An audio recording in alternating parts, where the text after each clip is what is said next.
O RH que dá lucro. É sabido que empresas com práticas superiores de RH têm uma lucratividade maior que as que não usam as mesmas práticas. Pesquisas realizadas pela Watson Wyatt nos Estados Unidos e pela Fundação Getúlio Vargas aqui no Brasil provam que carteiras de investimento em ações de empresas com práticas de RH avançadas são mais rentáveis que as que não têm um RH efetivo. Bom, se é fato que investir em pessoas nas organizações é lucrativo, por que o RH ainda não é o coração da empresa?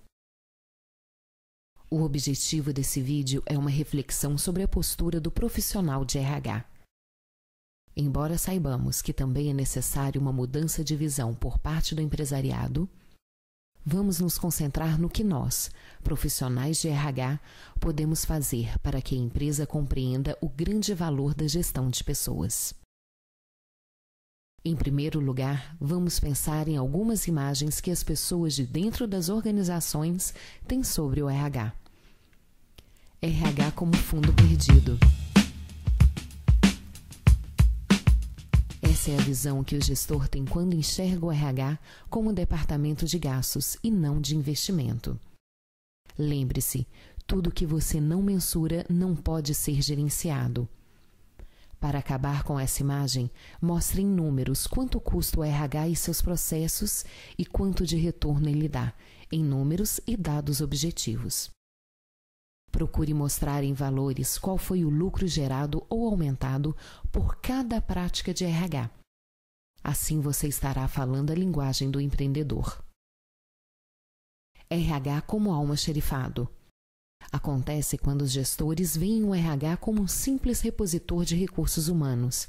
Sai uma pessoa e o RH coloca outra, e essa acaba sendo sua atividade fim. Ajuste os processos de recrutamento e seleção para que se tornem mais ágeis e eficientes. Assim, sobrará mais tempo para implementar outras práticas de RH. Alguns softwares e testes, como o RH Profiler ou PI, agilizam o processo e aumentam a eficiência. RH como departamento pessoal. Quando a atividade de RH é confundida com a rotina de departamento pessoal, comece a aplicar práticas de RH que tornem o trabalho da empresa mais eficiente, de maior qualidade e mais lucrativo.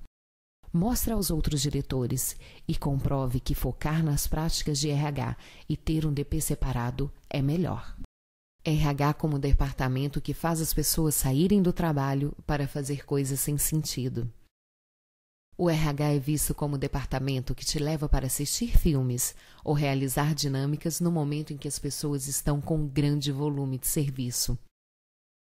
Antes de implantar uma política de RH, instrua a equipe sobre a importância do trabalho e qual é o objetivo a ser alcançado. Então, diante dessas imagens errôneas, como transformá-las e substituí-las pela imagem de um RH estratégico que dá lucro para a empresa? Principais obstáculos.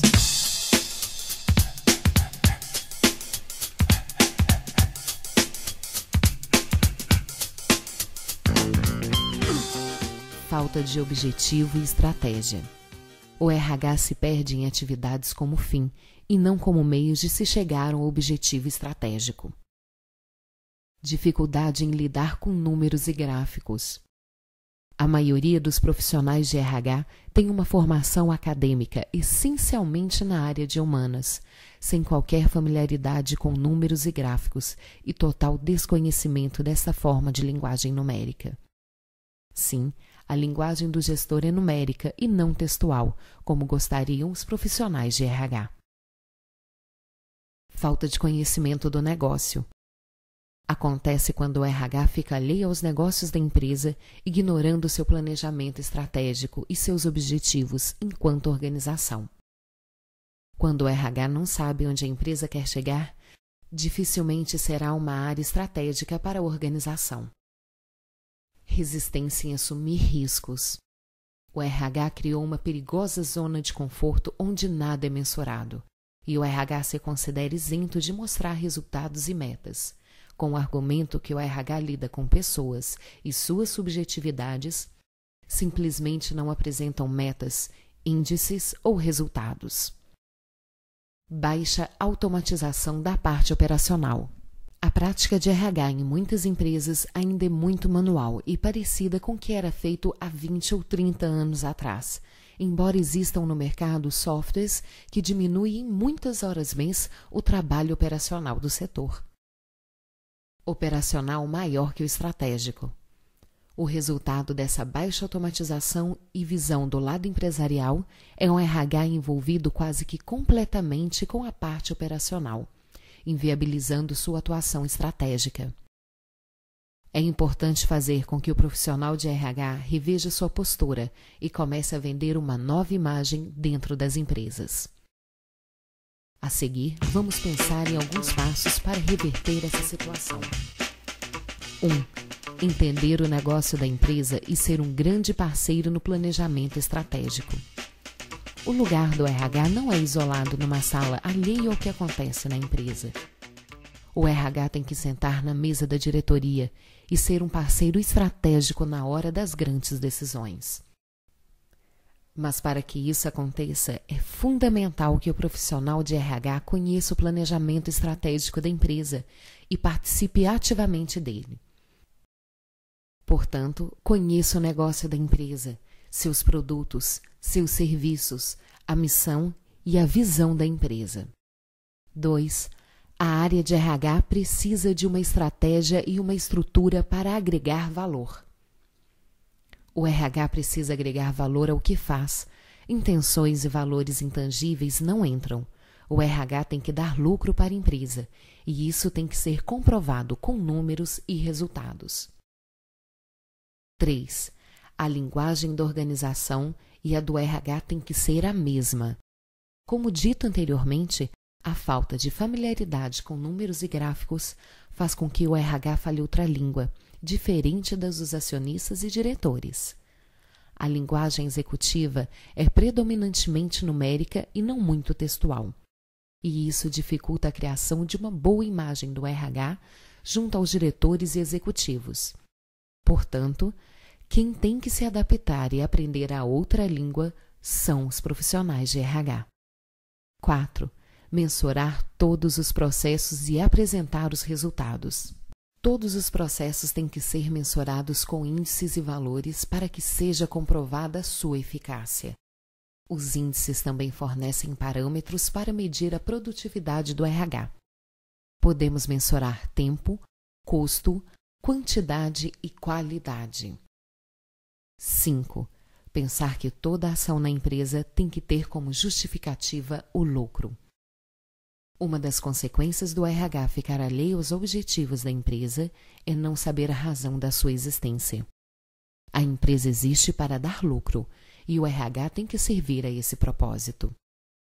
Sempre dentro dos parâmetros éticos, é necessário quebrar a resistência dos profissionais de RH em pensar que ele também tem que dar lucro e justificar o seu salário no final do mês nesse parâmetro. Claro, o ambiente pode ser ótimo, as pessoas podem se divertir e se desenvolver, pessoal e profissionalmente. Mas tudo alinhado com o objetivo da empresa, gerar lucro. 6. Apresentar o lucro do RH para o gestor empresário. Não basta o RH dar lucro numa organização.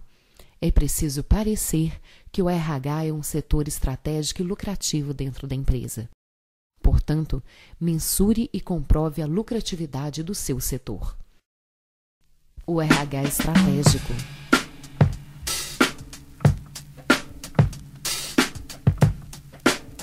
O que é estratégia? Resumindo a definição da enciclopédia Wikipédia, podemos dizer que estratégia é a definição de como recursos serão alocados para se atingir determinado objetivo. Usada originalmente na área militar, esta palavra hoje é bastante usada na área de negócios. A palavra vem do grego antigo strategos, de stratos, exército, iago, liderança ou comando, tendo significado inicialmente a arte do general, e designava o comandante militar à época de democracia ateniense. A partir da área militar, a estratégia passou a fazer parte dos negócios, sendo o conjunto de objetivos da empresa e a forma de alcançá-los. 3 passos fundamentais para o exercício estratégico. Análise estratégica, formulação da estratégia e implementação da estratégia. Vamos agora descrever como deve trabalhar o RH estratégico. Caminhar junto com o planejamento estratégico da empresa. É fundamental conhecer onde a empresa quer chegar e caminhar junto para alcançar esse objetivo. Trabalhar com objetivos e resultados. Mas não basta ficar apenas na intenção. É necessário alguns critérios e os objetivos têm que ser definidos. Por escrito. Têm que ser mensuráveis e verificáveis. Tem que ter prazo para conclusão e avaliação. Tem que ser desafiantes, porém viáveis. E, principalmente, relevantes para a organização. Como agir? Para implementar um RH estratégico, é necessário levantar os pontos a seguir. Qual é o problema? Quanto custa o problema hoje? Apontar soluções. Qual o custo das soluções? Qual a lucratividade resultante da solução? Qual a porcentagem custo-benefício? O que o RH que dá lucro pode fazer pelas empresas?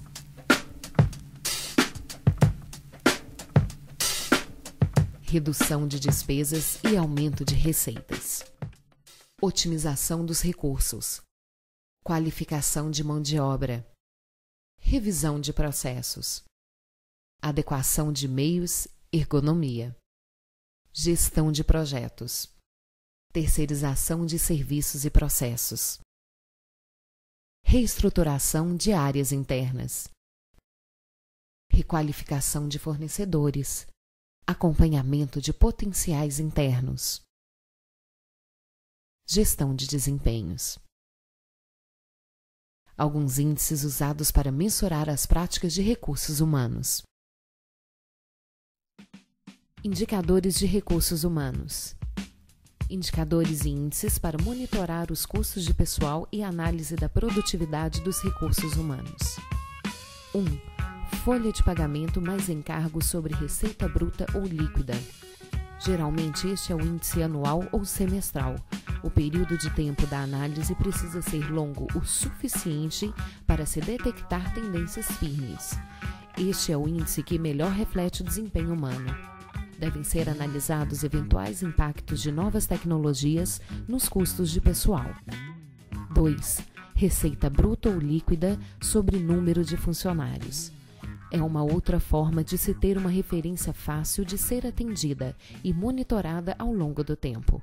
O índice pode ser expresso como um valor de receita por funcionário. É um índice fácil de ser lembrado e suas variações servem para analisar ou verificar causas de melhora ou piora no desempenho humano. 3. Folha de pagamento mais encargos sobre número de funcionários. É o indicador do custo ou despesa por funcionário. Suas variações de um período para outro servem como um alerta. Muitas podem ser as causas dessas variações, desde ampliações do negócio, ampliação do quadro com ou sem justificação. 4. Folha de pagamento mais encargos dividido pelo número de unidades produzidas. É um indicador de produtividade setorial, por produto ou serviço. Suas variações podem refletir desde melhora nos processos até o impacto de novas tecnologias e equipamentos. 5. Custo de rescisões de contrato de trabalho em relação ao custo de pessoal. É um indicador que pode explicar eventuais alterações de turnover, de um período para outro. Serve como um alerta para uma análise das políticas de recrutamento e seleção, de treinamento ou de remuneração. 6. Custo de rescisões de contrato de trabalho em relação à receita bruta ou líquida. É uma outra forma de se analisar as alterações de turnover. Serve